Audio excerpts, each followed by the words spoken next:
Hello दोस्तों, legal buzz YouTube channel पर आपका स्वागत है। आप हमारी वेबसाइट legalbuzznof.com पर भी विजिट कर सकते हैं और जुडिशरी प्रारंभिक और मुख्य परीक्षा की तैयारी प्रतिदिन कर सकते हैं।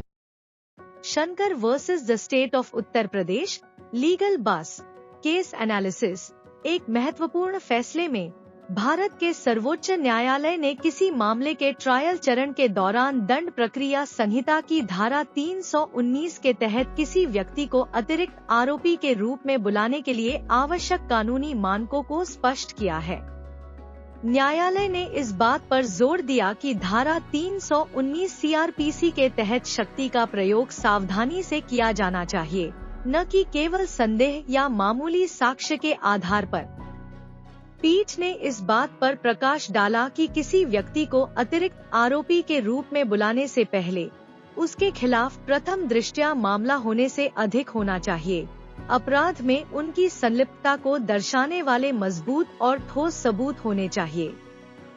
केस टर्म्स दंड प्रक्रिया संहिता सीआरपीसी की धारा 319 के तहत किसी व्यक्ति को अतिरिक्त आरोपी के रूप में बुलाने की कानूनी अवधारणा के बारे में विवरण इस प्रकार है। एक उद्देश्य।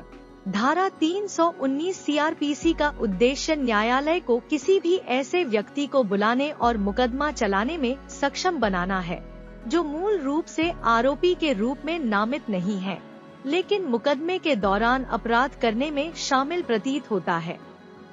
2. शक्ति का प्रयोग। धारा 319 सीआरपीसी के तहत शक्ति विवेकाधीन है, जिसका अर्थ है कि न्यायालय के पास किसी व्यक्ति को अतिरिक्त आरोपी के रूप में बुलाने का विवेक है, यदि उसके खिलाफ पर्याप्त सबूत हैं।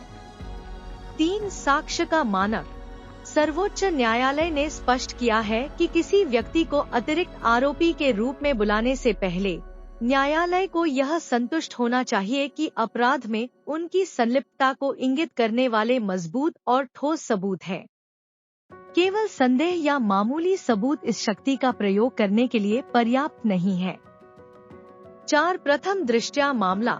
न्यायालय को केवल प्रथम दृष्टया मामले के आधार पर किसी व्यक्ति को अतिरिक्त आरोपी के रूप में नहीं बुलाना चाहिए। ऐसे पुख्ता सबूत होने चाहिए जो व्यक्ति और अपराध के बीच स्पष्ट संबंध स्थापित करें। 5. अधिकारों की सुरक्षा।